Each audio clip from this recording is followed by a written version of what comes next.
Buenos días, alumnos. Hoy vamos a, tratar el resto del sistema clásico que habíamos comenzado a ver con Adam Smith. Hoy vamos a hablar principalmente de David Ricardo y también de Thomas Malthus. David Ricardo nació en 1772 y falleció en 1823. Fue un economista inglés, sefaradí, convertido luego al protestantismo. Era de una familia portuguesa, un hombre vinculado a la bolsa. Era su padre, era corredor de bolsas, de la bolsa de Londres. Él también seguiría ese camino.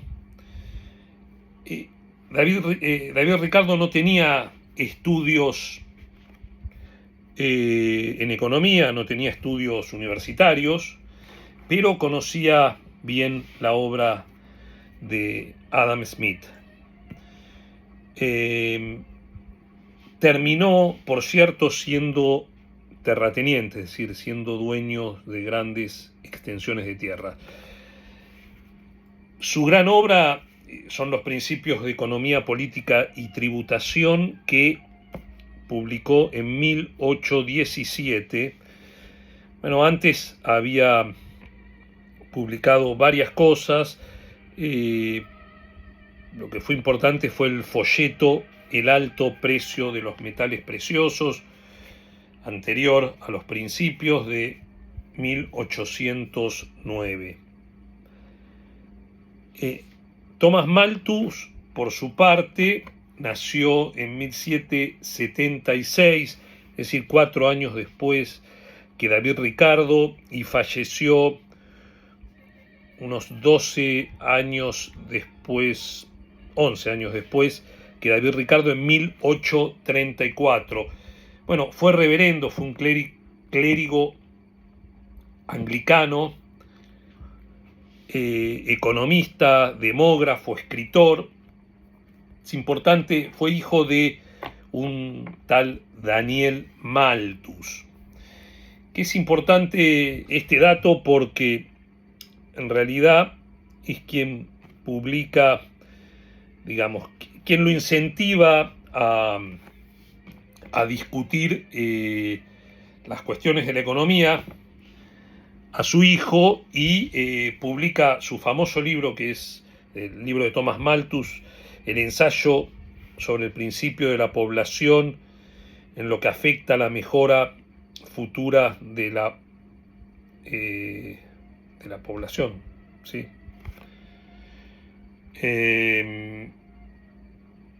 Bueno, conocido mundialmente como ensayo sobre la población. Es de 1798, es decir, lo publica casi 20 años antes que los Principios de Economía Política y Tributación de David Ricardo. Y el padre, como le decía, Daniel Malthus, fue importante mencionarlo porque fue amigo de David Hume, que ya vimos en su momento, y admirador de Rousseau, pero además es el que lo incentivó al reverendo Malthus a reflexionar sobre las cuestiones que luego formarían parte de su libro principal, de su ensayo. ¿Por qué? Bueno, porque en realidad lo que hace el reverendo Malthus es, en las reuniones que hacía su padre con otra gente de la sociedad, intelectuales y amigos de él, era discutir sobre economía, sobre las cuestiones que se estaban produciendo, y el material que se estaba produciendo en ese momento en Inglaterra. Y hay un famoso libro de un clérigo también, William Godwin, que era también un libelista, es decir, un autor de escritos cuyo objeto es denigrar a alguien, pero este clérigo publicó en 1793 un libro que se llamaba Political Justice, justicia política debería ser la traducción, Political Justice, y en la cual, si bien partía de un mundo oscuro, de escribir un mundo oscuro en el que se vivía, lo que también hacía era proyectaba un mundo feliz. Y déjenme leerle lo que decía en ese libro William Godwin. Decía que en ese futuro ya no habría solo un puñado de ricos y una multitud de pobres. Entonces no habrá guerras, ni crímenes, ni eso que se llama administración de justicia, ni habrá gobiernos. Además de esto no se conocerá la enfermedad, ni la angustia, ni la tristeza, ni el resentimiento.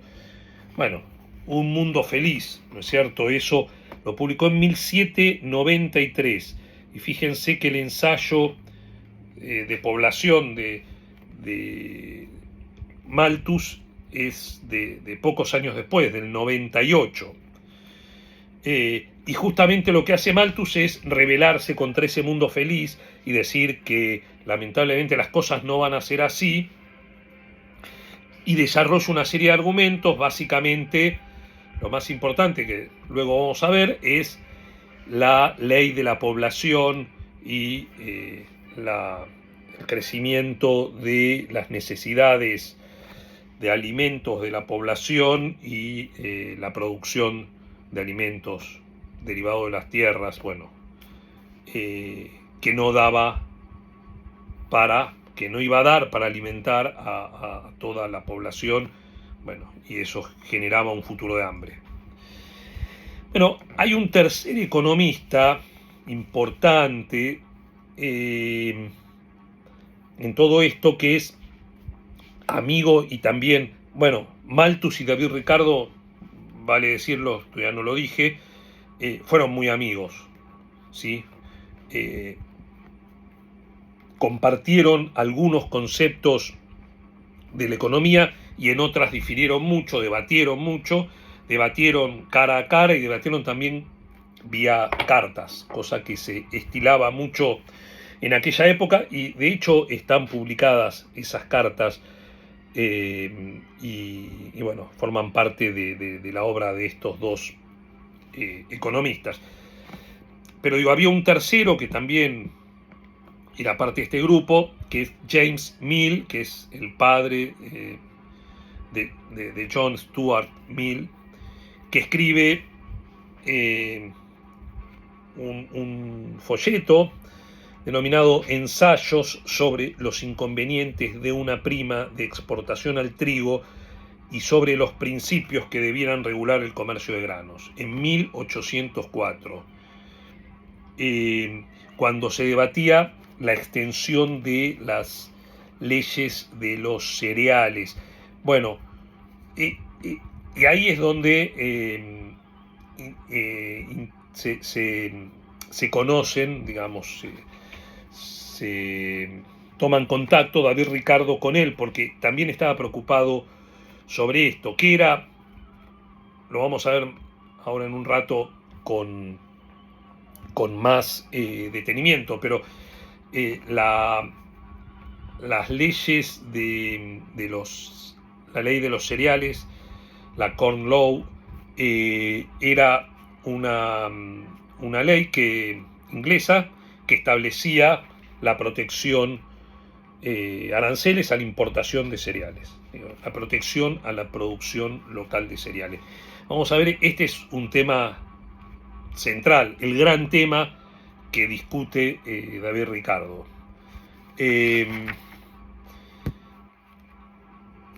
¿Qué más decirles de introducción de Malthus y Ricardo? Bueno, que llama la atención de los estudiosos de los textos de estos primeros economistas que la forma expositiva de cada uno de ellos en relación a sus perfiles. Quiero decir que es paradójico que Malthus, habiendo sido profesor universitario y dedicando su vida a la investigación académica, eligiera como método expositivo de sus planteos unas teorías más interesadas por los hechos del mundo real. Y Ricardo, que era un hombre práctico, un corredor de bolsa, un hombre de negocios, sin estudios universitarios, planteara un sistema teórico que, a decir verdad, es, si se quiere, el principio de los modelos económicos que luego utilizarían los economistas. Y es importante esto de cómo plantearon las cuestiones cada uno de ellos, porque David Ricardo utilizó un método deductivo, ¿sí?, teórico, lógico, que reemplazó a la mezcla de deducción e historia de Adam Smith. Y en general, lo que utiliza son ejemplos hipotéticos y no remite a casos históricos.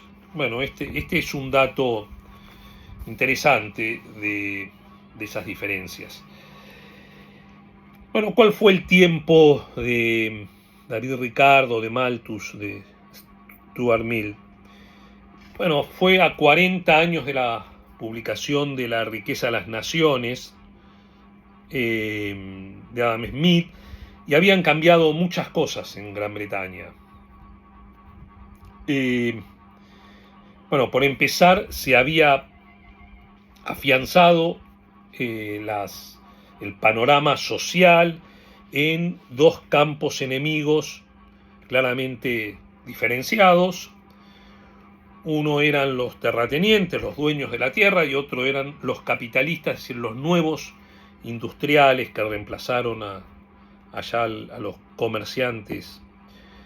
Y los capitalistas estaban ocupados en hacer producir sus fábricas, pero también estaban muy preocupados en conseguir representación política parlamentaria y además prestigio social, que no tenían. En cambio, los terratenientes dominaban el parlamento por un lado y tenían mucha riqueza sin hacer demasiado, y veían a los industriales como el ascenso de los nuevos ricos. En esa época había algo que les molestaba mucho a los terratenientes, que era la insistencia que ponían los capitalistas en que el precio de los alimentos era demasiado elevado.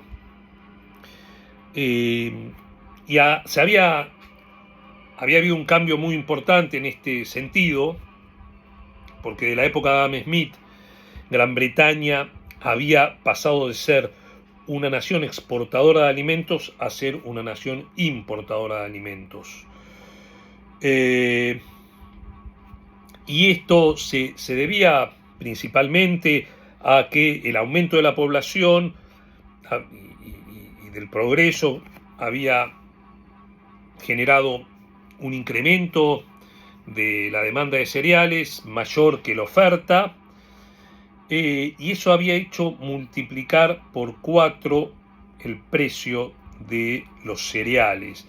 Por lo tanto, había habido este aumento de los beneficios en este sector, había hecho que comerciantes, emprendedores compraran en el exterior trigo y maíz para importarlo a Gran Bretaña, un trigo y maíz más barato que escaseaba en Gran Bretaña y que podía hacer bajar el precio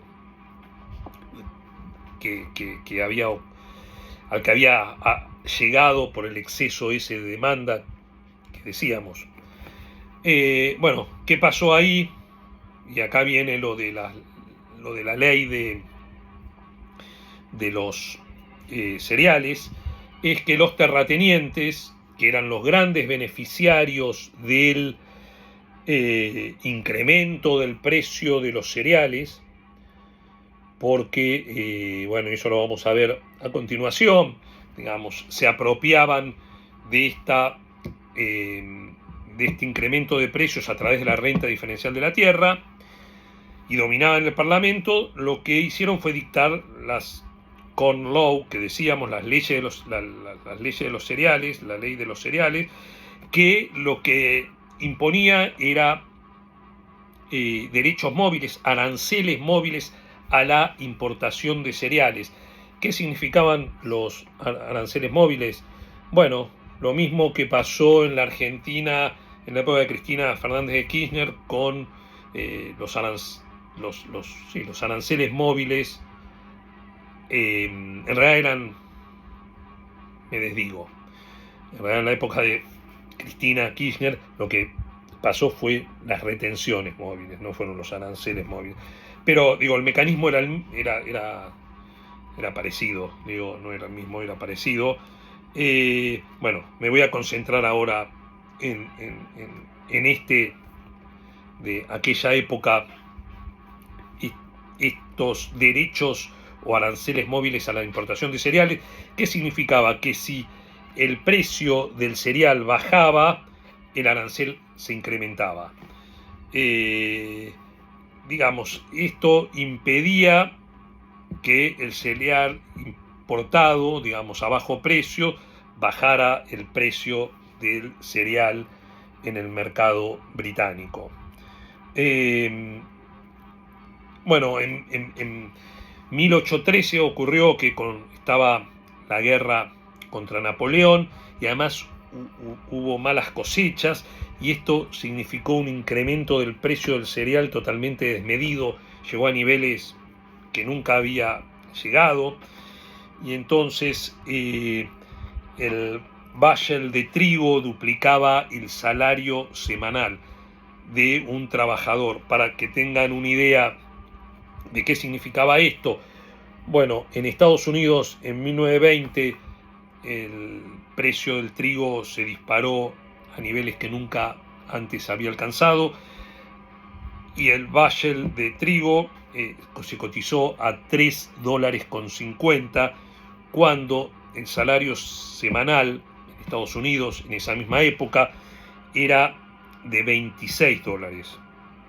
Es decir, se dan cuenta la diferencia entre los 3.50 con los $26 a la situación en 1813 en Gran Bretaña, donde el bushel de trigo duplicaba el salario.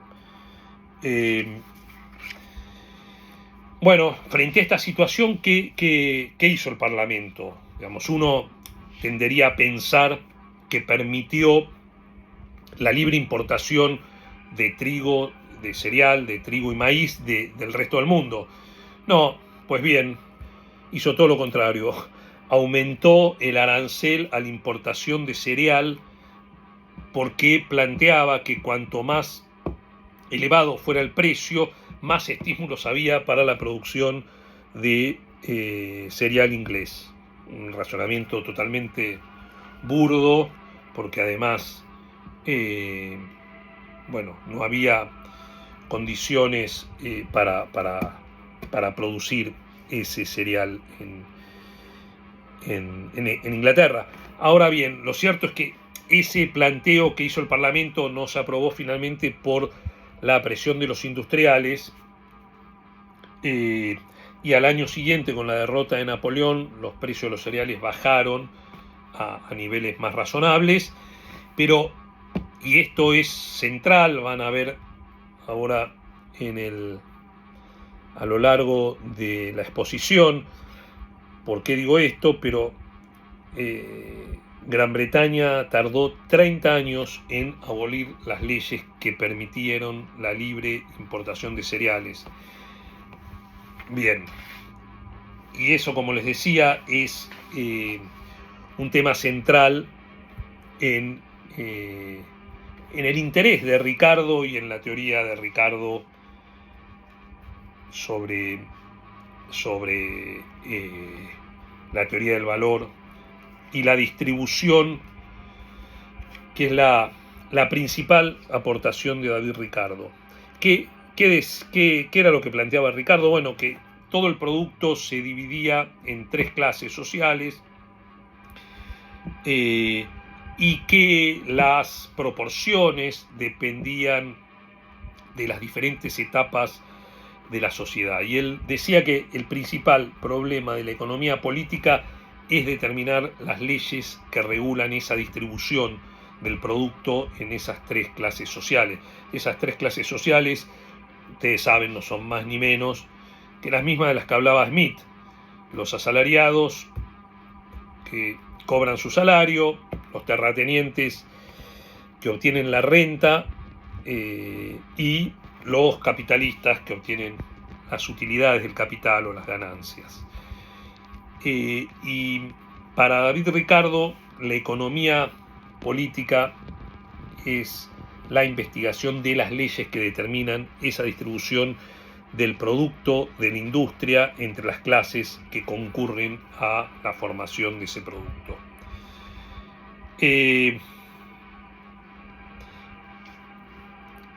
Bueno,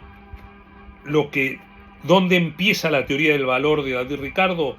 Bueno, donde la había dejado Adam Smith. Acepta que el excedente generado por el valor agregado por el trabajo a los materiales, es decir, que es el trabajo el que genera el valor. Y también David Ricardo parte de la otra distinción de la que parte Adam Smith, pero que venía ya de otros pensadores anteriores, que es que la diferencia de la mercancía, del valor de uso y el valor de cambio.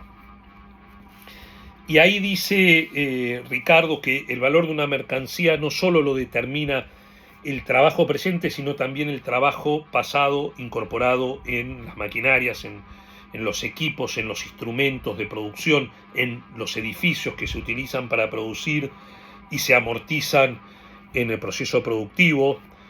Es decir, esos equipos empleados en la producción representan trabajo acumulado, trabajo pasado que se utilizó para producir esos equipos, y que entran en la nueva mercancía que se produce según el uso que se haga, es decir, la amortización en términos modernos del capital utilizado para producir esas mercancías.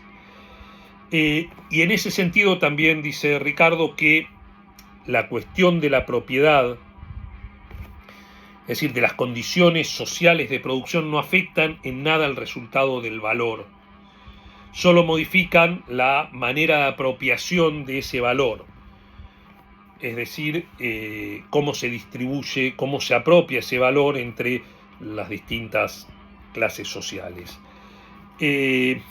Bueno, en realidad Ricardo no genera una teoría del valor trabajo, digamos, que consistente, digamos, sino que avanza sobre lo que había dejado Adam Smith, pero hay contradicciones en su exposición, deja puntas que no desarrolla. Pero bueno, por ejemplo, él dice como recién señalábamos, que el valor está determinado por la cantidad de trabajo necesario para producir la mercancía correctamente, y establece una diferencia con el precio de mercado, que debe servir, dice que el precio de mercado debe ser tal que alcance a pagar el salario de los trabajadores más una tasa media de ganancia por el capital utilizado. Entonces, digamos, esto son dos cosas: el valor por un lado, el precio de mercado por el otro. digamos, introduce un problema nuevo, porque las determinaciones de estos dos conceptos son distintos, y el nuevo problema que introduce es el que tratará Marx y denominará valores y precios de producción. Y dirá que las diferencias entre los valores y los precios de producción, esas divergencias se deberán a la distinta estructura del capital, y ahí va a introducir la distinción entre capital fijo y capital circulante.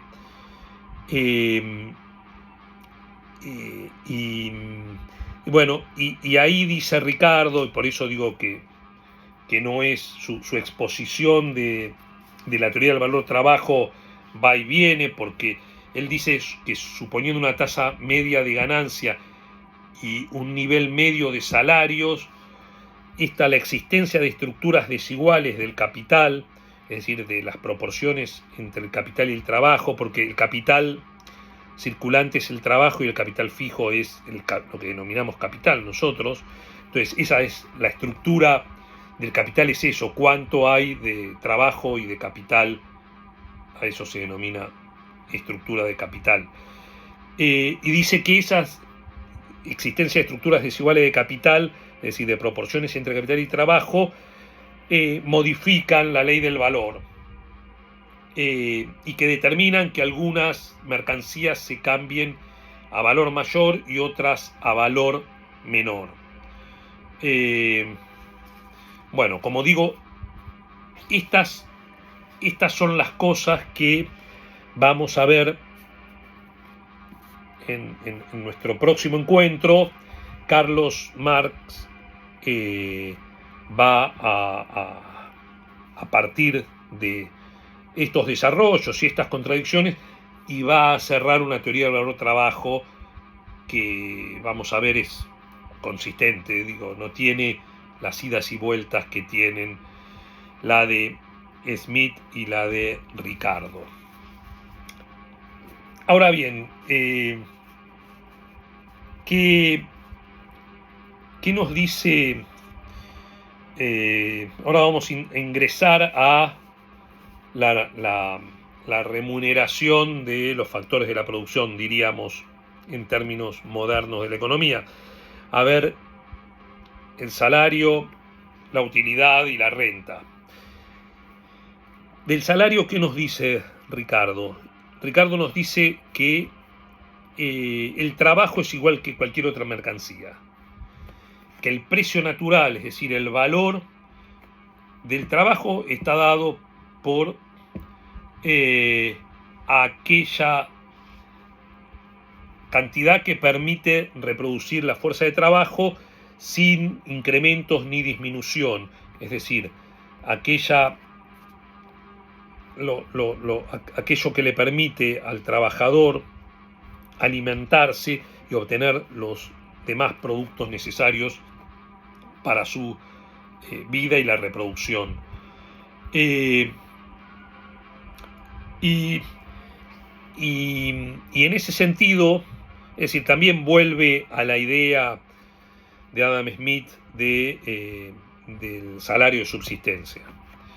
Y dice que cualquier precio de mercado puede ser distinto del precio natural, es decir, del valor. Esto también lo veíamos en Adam Smith, pero que a largo plazo convergen esos dos valores. Y dice que si el salario de mercado es mayor que el salario natural, es decir, el de subsistencia, eso que va a hacer que aumente la oferta de trabajo, y eso va a hacer que caiga el salario de mercado. Y ¿hasta dónde? Hasta alcanzar el valor del salario natural. Esto también lo planteaba Adam Smith. Y lo que dice Ricardo es que el salario puede incrementarse en el tiempo, es decir, solo es posible que se incremente el salario en el tiempo por la acumulación de capital, que significa que incrementaría la demanda de trabajo. Bueno, después vamos a volver al salario, vinculado a la relación que hay entre el salario y la utilidad. Pero antes veamos el gran aporte, de nuevo, que también había antecedentes, lo vimos ya en el pasado, y Smith habla de ello, pero el que desarrolla la teoría de la renta diferencial de manera, digamos, completa es David Ricardo. Este es el gran aporte de Ricardo y es, diríamos, el corazón de su planteo.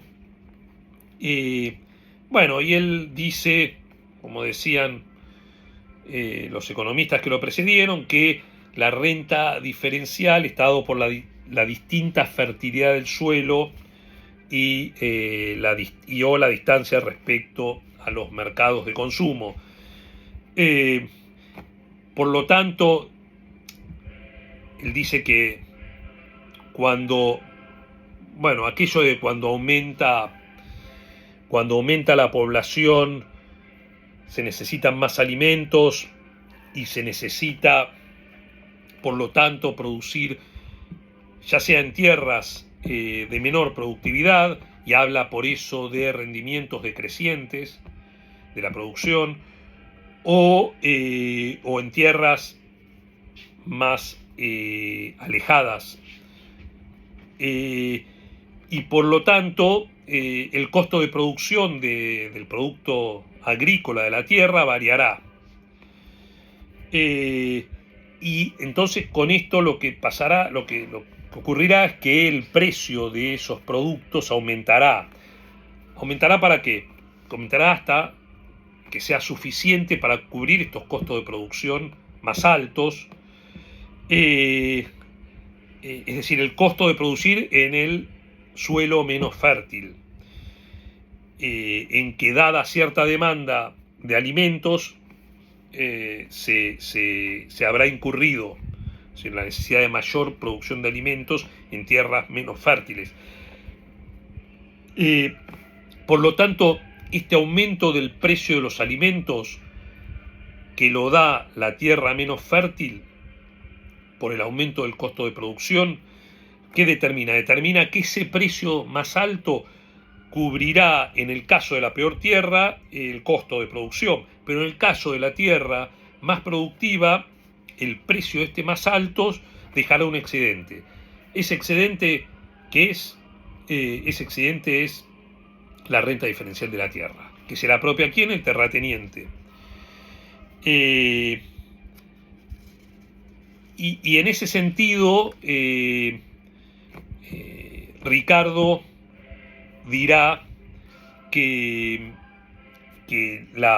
esta es la renta de la tierra que vale, digamos.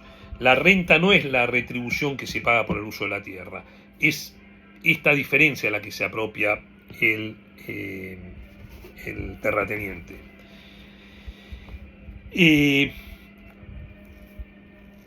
Ahora bien, es decir, el esquema, el modelo que plantea Ricardo es un modelo donde el capitalista se ve exprimido por dos lados.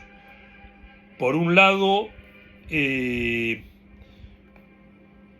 por el aumento del salario que no beneficia al trabajador, porque solo significa, en términos reales, el salario es el mismo, porque lo que se hace es aumentar el salario en términos nominales, porque aumentó el precio de los alimentos, del trigo. Pero bueno, significa un aumento de salarios para, digamos, el capitalista tiene que hacer frente a eso y tiene que hacer frente a un aumento de la renta diferencial. eh, que, como digo, la había trabajado Smith. El otro que avanza sobre la renta donde Malthus, de la donde toma Ricardo y la perfecciona esa teoría. Pero bueno, es interesante ahí. Ahora vamos a ver más en detalle cómo Ricardo ataca a los terratenientes. En cambio, Malthus no, Malthus es más, los defiende a los terratenientes. A ver si... y acá lo que dice Malthus es que las rentas son la recompensa de la iniciativa y de la sabiduría presentes, lo mismo que de la energía y de la astucia pasadas. Todos los días se compran tierras con el fruto de la industria y del talento. David Ricardo no tiene un buen concepto, todo lo contrario. David Ricardo habla pestes, es decir, el gran enemigo de los terratenientes. Es de hecho el gran enemigo de David Ricardo, porque además el planteo que hace él y la visión pesimista que tiene el sistema económico tiene que ver con justamente con la posibilidad de que si no se permite la libre importación de alimentos, es decir, si no se derogan las leyes de cereales que protegían al alimento producido en Gran Bretaña de la importación, iba a llegar el momento en que la utilidad iba a desaparecer y que todo se iba a convertir en renta diferencial de la tierra en manos de los terratenientes. ¿Cuál es la secuencia lógica que despliega David Ricardo para llegar a esta conclusión? Bueno, él dice que el progreso y el aumento de la acumulación de capital, eso incrementa la demanda de trabajo, que esa demanda de trabajo incrementa la demanda de cereales, eso genera un incremento del precio de estos bienes, de los cereales. Eso lo que dispara es un aumento de los salarios para poder alcanzar a comprar cereales a estos nuevos precios, y al mismo tiempo dispara el uso de tierras menos fértiles que, como decíamos, tienen costos de producción más elevados, con lo cual aumenta el precio reafirma el incremento de precios de los cereales, y el aumento del salario y el aumento de el precio de la utilización de las tierras menos fértiles significa un incremento de la renta diferencial, significa un incremento de los salarios y por lo tanto una caída de la utilidad. Bueno, Ricardo establece esta relación, una relación inversa entre el salario y la utilidad, ¿sí? Es decir, cuando ocurre esto que aumenta el precio de los alimentos, aumentan los salarios y baja la utilidad. Y por otra parte, hay una mayor renta diferencial para los terratenientes.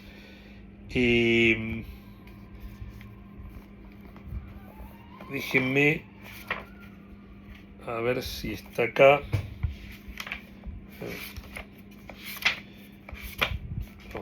acá no. A ver.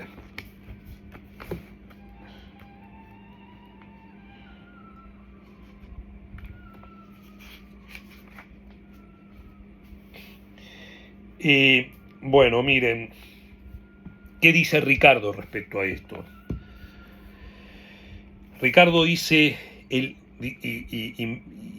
compárenlo con lo que recién veíamos que decía Malthus, que el terrateniente, digamos, aportaba su capacidad y demás. Dice, el interés del terrateniente es siempre opuesto al del consumidor y el manufacturero. Interesa al terrateniente que aumente el costo de producción del cereal, lo cual no favorece al consumidor ni al industrial. Por lo tanto, todas las clases, excepto los terratenientes, serán perjudicados por la subida del precio del cereal. ¿Sí? Y bueno, está claro que Ricardo coloca a los terratenientes como los enemigos del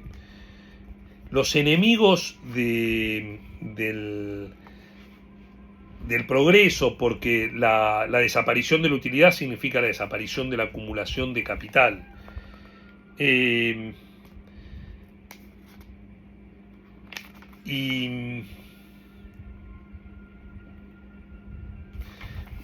bueno,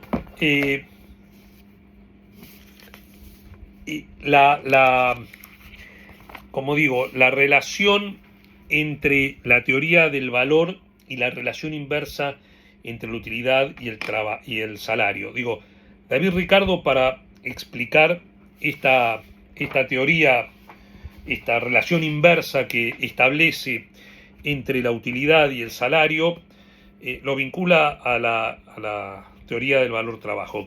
Y el planteo es que si el precio del trigo se determina por el trabajo socialmente necesario para producirlo, y el precio de las manufacturas también, es decir, que suben o se incrementa o decrece el precio de la manufactura según se precise más o menos trabajo, el valor total de la manufactura y del trigo producido en las tierras que no dan renta se distribuirá entre, es decir, lo que se produce en manufactura y en trigo, es decir, en cereales, en las tierras que no dan renta, se distribuye entre el salario y las utilidades. Y entonces, las utilidades, ¿qué va a pasar? Van a aumentar o disminuir según aumente o disminuya el salario. ¿Y por qué puede aumentar o disminuir el salario? Bueno, supongamos que el precio del cereal se incrementa porque se necesita más trabajo para producirlo. Y esto puede ser porque se utilicen tierras de menor fertilidad. Esto no determina, a su vez, este aumento del precio del cereal, porque haya más necesidad de trabajadores para producirlo, no determina un incremento, digamos, directo del precio de la manufactura, si no se modificó la cantidad de trabajo necesario para producir esa manufactura. Y si el salario está constante, ¿no es cierto? Las utilidades de la manufactura permanecerá constante, pero si se incrementa el salario como consecuencia del aumento del cereal, las utilidades de la manufactura van a disminuir. Y bueno, y acá es donde introduce Ricardo la teoría de la población de Malthus, que ahora vamos a ver en detalle. Él dice que, bueno, en realidad, vamos a ver, él dice que la población ha de crecer más despacio que el capital y por lo tanto la demanda de trabajo será mayor que la oferta de trabajo, y eso hará que suban los salarios y que bajen las utilidades.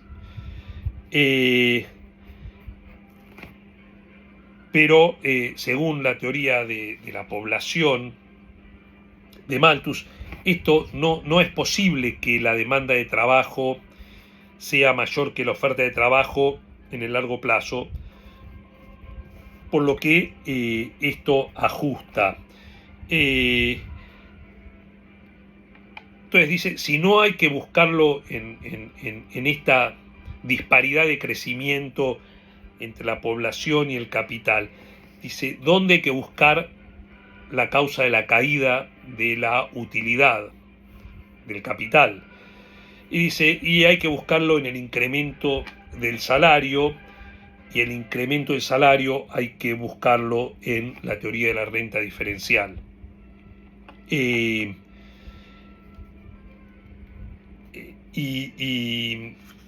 bueno, esta es la gran pelea de Ricardo. La gran pelea de Ricardo es cómo hacemos caer la renta diferencial para que no, para dos cosas. Primero, para bajar el precio de los alimentos, bajar los salarios y bajar la renta diferencial.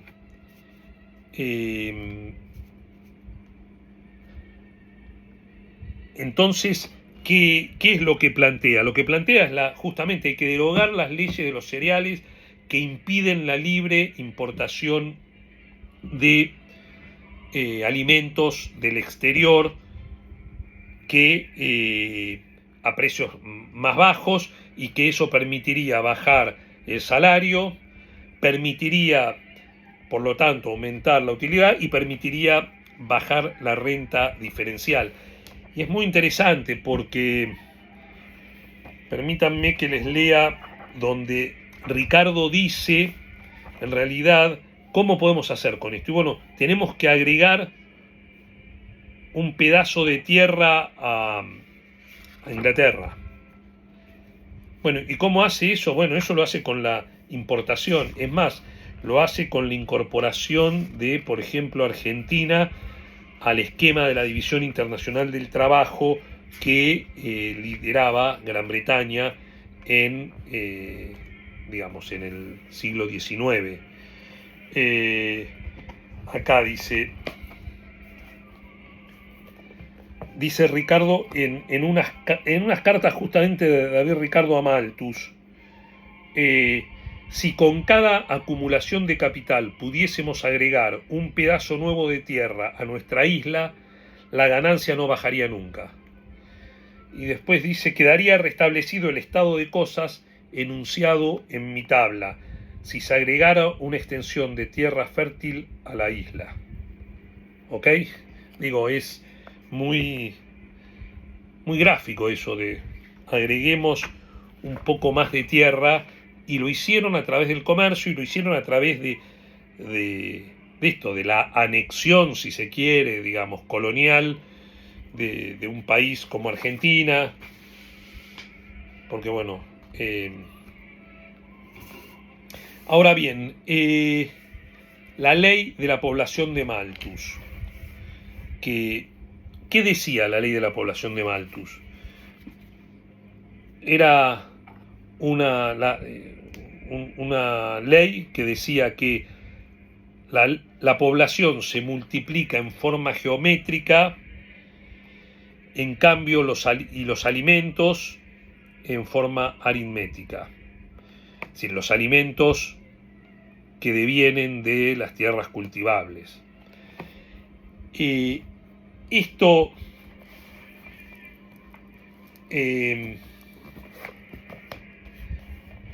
Esto Malthus lo expresa del siguiente modo.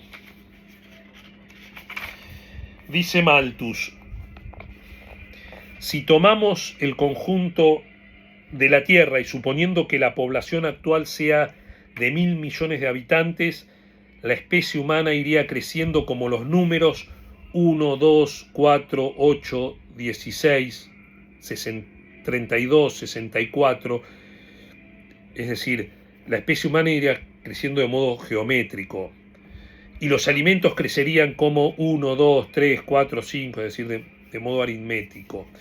Dice, en el transcurso de 2 siglos la población se encontraría respecto a los medios de subsistencia en la proporción de 259 a 9. En 3 siglos la proporción sería de 4096 a 13. Se le está hablando de la relación entre población y alimentos. En 3 siglos la proporción sería de 4096 a 13 y en 2000 años la diferencia sería incalculable. Dice, y agregaba, el panorama tiene tintes sombríos. Bueno, ¿y cómo ajusta esto? Esto ajusta con hambre y mortalidad, guerras, pandemias, pestes, plagas, hambrunas gigantescas. Dice Malthus, el hambre parece ser el último y el más temible recurso de la naturaleza. La capacidad de crecimiento de la población supera de tal modo la capacidad de la tierra para proveernos de alimentos que es forzoso que la raza humana se vea sujeta de una u otra forma a muerte prematura. Los vicios de la humanidad son otros, tantos agentes activos y eficaces de despoblación. Pero si esos agentes fracasan en esta guerra de exterminio, avanzan entonces en terribles cortejos las enfermedades periódicas, las epidemias, las pestes y toda clase de plagas, barriendo millares y decenas de millares de vidas humanas. Si a pesar de eso no se logra éxito completo, vienen a retaguardia las hambres gigantescas y fatales, y de un solo terrible golpe igualan los niveles de la población y de los alimentos del mundo. Tremendo, ¿no?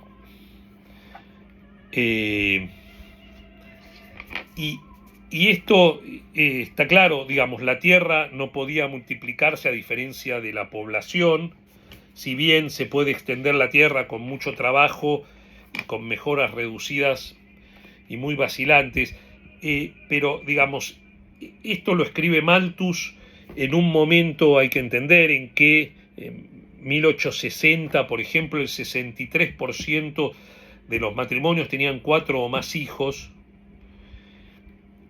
en Gran Bretaña estoy hablando, y el 10% de los matrimonios tenían 1 o 2 hijos.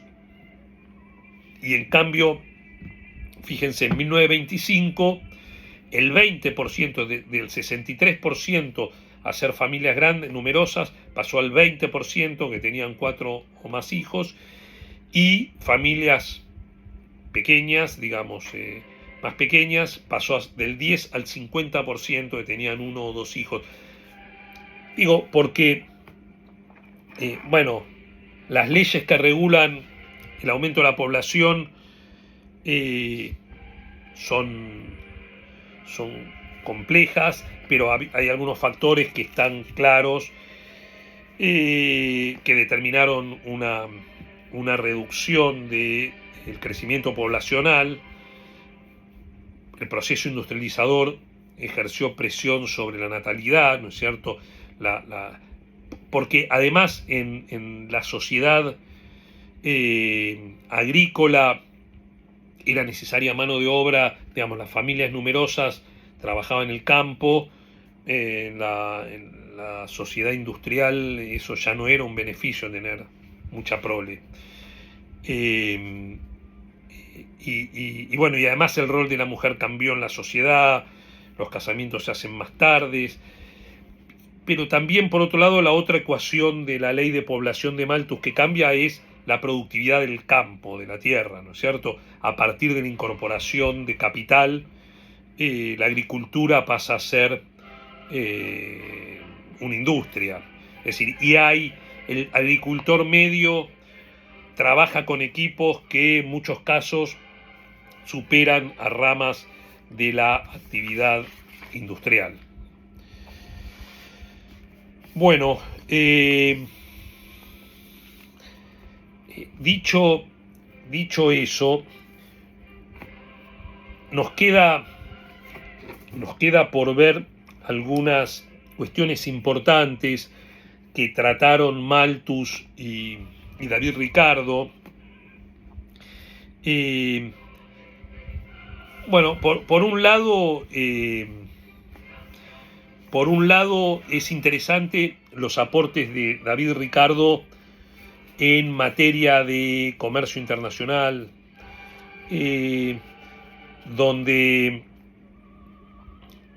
David Ricardo plantea que la división, digamos, era un firme creyente en el libre cambio, como Adam Smith. Pero además planteaba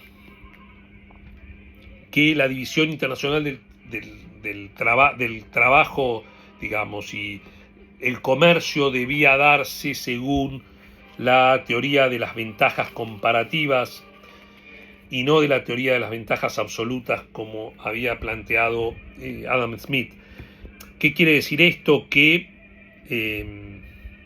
bueno, si tuviera un pizarrón, les podría poner un ejemplo numérico, pero déjenme darles el concepto. Si consideramos un mundo con dos países que producen dos bienes, los dos mismos bienes lo producen los dos, y uno de esos países es más productivo en los dos bienes, ¿cómo se establece el intercambio que va a permitir una ganancia absoluta para el conjunto de la economía y que va a ser beneficioso para los dos jugadores?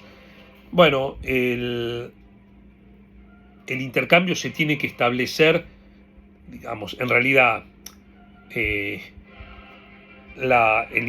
intercambio antes es la asignación de recursos productivos en esos dos sectores.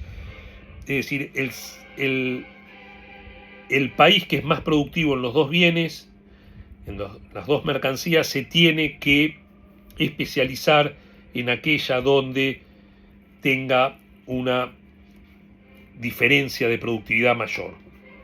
Y el otro país el país menos productivo se tiene que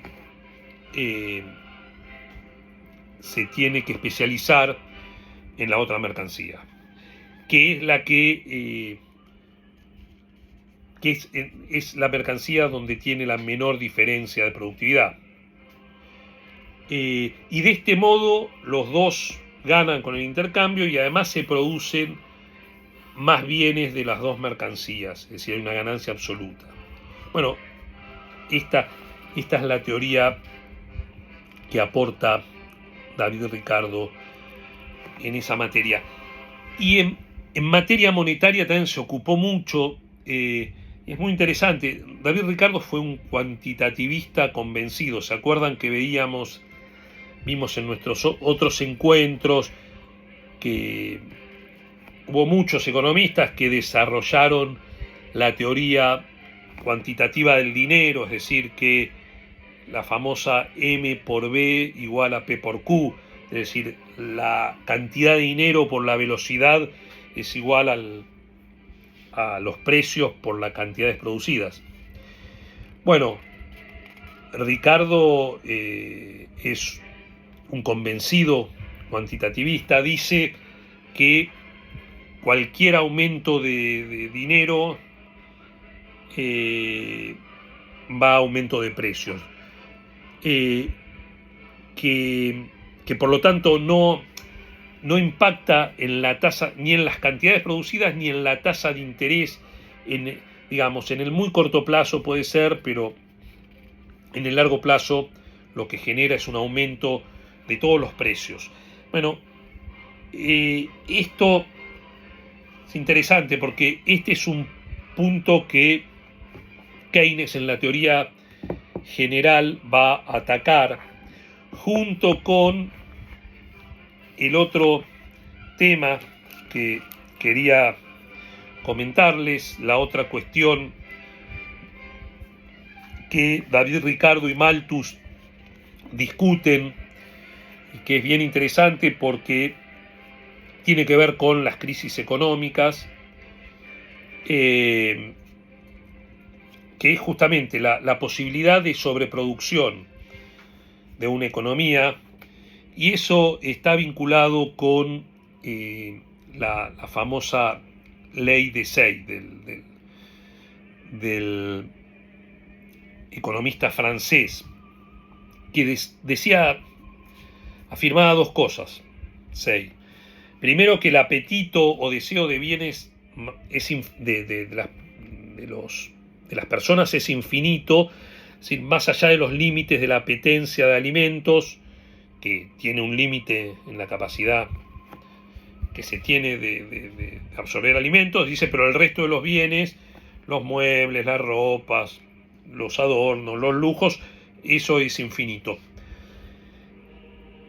Y la segunda es que la demanda está asegurada porque la oferta crea su propia demanda. ¿Sí? ¿Por qué dice esto? Bueno, porque lo que plantea Say es algo bastante simple, que es que él dice, cuando se produce un bien, el costo tiene relación con los ingresos de los distintos factores que concurren a la producción de ese bien, o los distintos sectores, es decir, los salarios, las utilidades y las rentas. Es decir, el precio de un bien se distribuye en estos tres, en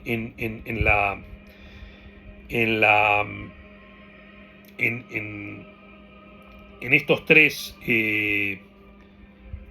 remuneraciones, remuneraciones de los factores. Y bueno, y dice que el dinero con el que se podrán comprar una mercadería es independiente del precio, puesto que a mayor precio son mayores los ingresos que se distribuyen entre estas tres clases. Entonces dice, ¿cómo se podría, ahora dice David Ricardo, haciendo referencia a esto que plantea Say, dice, ¿cómo se podría generar un atascamiento general de la demanda? Es decir, ¿cómo podría haber un exceso de oferta de bienes que no encontrara su demanda? Una inundación de mercancías sin posibles compradores. ¿Cómo? Bueno, dice, es imposible eso justamente por este motivo. A lo cual Malthus lo contradice señalando que puede existir un exceso de oferta porque se ahorre.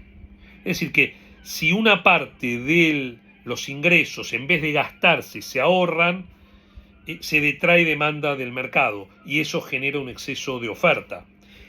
Y Ricardo ahí le contraargumenta diciéndole, bueno, que ahorrar también es gastar más adelante, porque se ahorra para invertir en industrias, para aumentar las ganancias.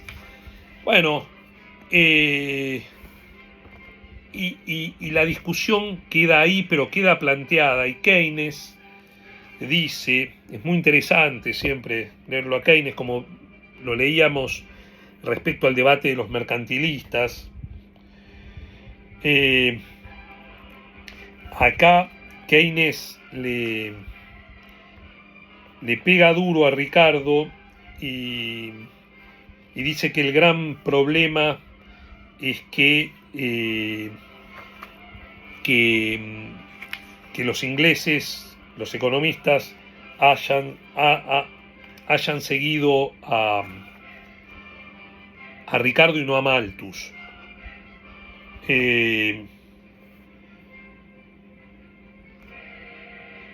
Déjenme dónde lo tengo.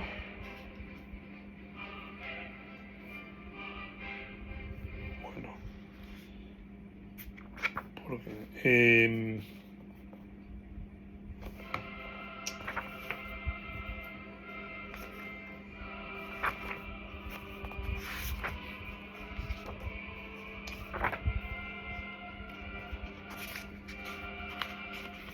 Bueno, se me perdió. Eh,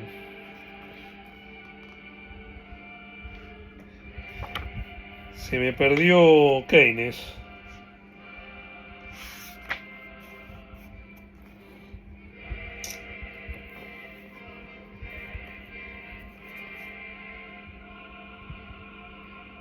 Sí, Keynes, sí, acá dice, disculpen. Dice Keynes en el año 33 en que publicó The Means to Prosperity, una suerte de anticipación de la teoría general, que la publica en el 36, dice, en una biografía sobre Malthus hacía un juego contrafáctico. Dice, con solo haber sido Malthus y no Ricardo el tronco del que brotara la economía del siglo XIX, ¿qué lugar más sabio y rico sería el mundo de hoy? Sin embargo, Ricardo conquistó Inglaterra tan completamente como la Santa Inquisición conquistó España. Sí,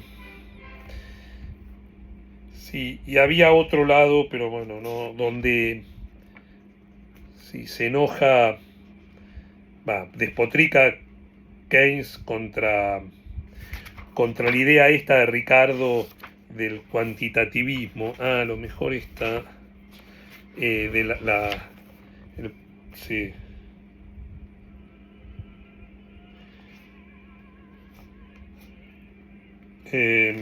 A ver si. Claro. Bueno. Acá está, muy bien, acá lo encontré. Keynes se refiere al pensamiento de Ricardo como una suerte de compendio, bueno, esto lo dice quien escribe, Fernández López, de compendio de los errores de la economía clásica. Keynes cita a Keynes: la idea de que no hay problema si ignoramos la función de demanda agregada es fundamental para la economía ricardiana, subyacente en lo que nos enseñaron por más de un siglo. Malthus, por cierto, se opuso con vehemencia a la doctrina de Ricardo de que era imposible que la demanda efectiva fuese insuficiente, pero en vano, pues dado que Malthus era incapaz de explicar claramente cómo y por qué la demanda efectiva podía ser insuficiente o excesiva, fracasó en aportar una construcción alternativa. Y Ricardo conquistó Inglaterra tan completamente, de nuevo dice, como la Santa Inquisición conquistó España. Bueno, acá está justamente esto de la detracción de la demanda efectiva por el ahorro que planteaba Malthus, contraponiéndose a Ricardo, que decía que no podía haber crisis de sobreproducción. Así que es un tema súper interesante que queda planteado en este debate. Entonces, ya para terminar, para ir concluyendo, decirles que es interesante que Malthus y Ricardo transformaron el mundo optimista de Adam Smith que veíamos, ¿no es cierto? Aquel mundo de Adam Smith que decía, si dejamos funcionar las fuerzas del mercado, la mano invisible va a hacer que haya prosperidad, que todos estemos en mejor situación. Digo, y creía en el progreso infinito. Digamos, aparece un mundo lúgubre, pesimista, donde ya no era inevitable el progreso natural a partir de esa mano invisible.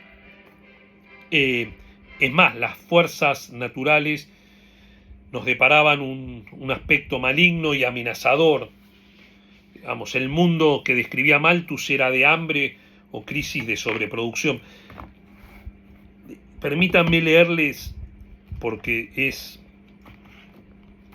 está muy bien escrito y es muy literario Malthus, cómo comienza su escrito. Dice, un hombre que nace en un mundo ya apropiado y no puede obtener la subsistencia de sus padres, sobre quienes su demanda es legítima, y si la sociedad no necesita su trabajo, no puede reclamar derecho alguno a la menor porción de alimento, y no hay tarea para que haga allí donde está. Para él no hay vacante reservada en el admirable festín de la naturaleza.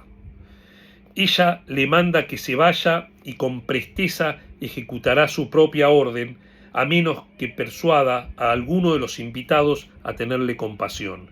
Si estos invitados se aprietan y le hacen un lugar, de inmediato aparecen otros intrusos pidiendo igual favor. La voz de provisiones para quien quiera llegue llena al recibidor de numerosos peticionantes. El orden y la armonía de la fiesta se perturba.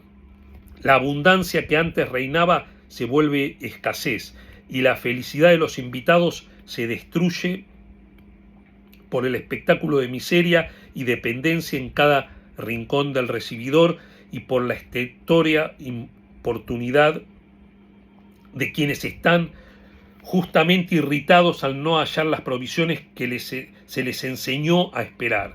Los invitados advierten demasiado tarde su error, al contrariar aquellas órdenes estrictas acerca de todos los intrusos, emanadas de la gran reina de la fiesta, quien, deseando que todos sus invitados tuviesen abundancia y sabedora de que no podría abastecer a un número ilimitado, por humanidad rehusó admitir a recién llegados una vez que su mesa se hubo colmado.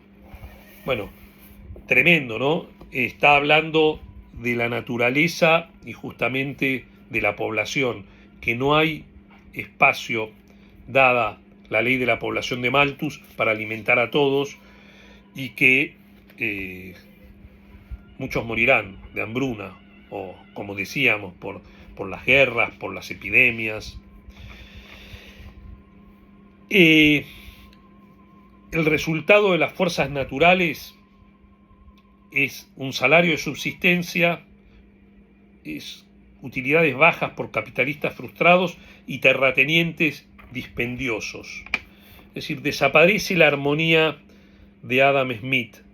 En el mundo de Adam Smith todos estaban mejorando con la división social del trabajo y el enriquecimiento de la sociedad.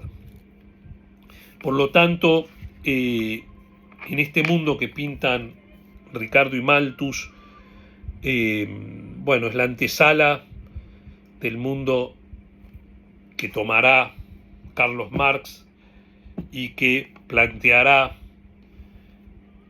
el enfrentamiento de clases, la lucha de clases entre los capitalistas y los trabajadores, y planteará la necesidad de la intervención en esas fuerzas naturales, pero no es el único. También están los socialistas utópicos, antes y contemporáneos con él, que van a plantear, los reformadores sociales, que van a plantear la necesidad de hacer algo para evitar este mundo que no da satisfacción a las necesidades de toda la población. Bueno, con esto dejamos el encuentro sobre Malthus y Ricardo acá. Entonces, lo que les digo es, lean la segunda parte del sistema clásico, del capítulo de Roll, el capítulo 4, ¿no es cierto?, la parte que va de Ricardo y de Malthus. También en el capítulo siguiente hay una pequeño acápite que se llama Crítica de Malthus a la acumulación, que pueden leer. Entonces el otro martes tienen que entregar el primer trabajo, y nuestro siguiente encuentro, también les dejaré un video sobre Marx. Bueno, espero que haya sido claro. Cualquier cosa me escriben y lean. Lean con papel y lápiz. Bueno, cualquier cosa me escriben. Hasta luego.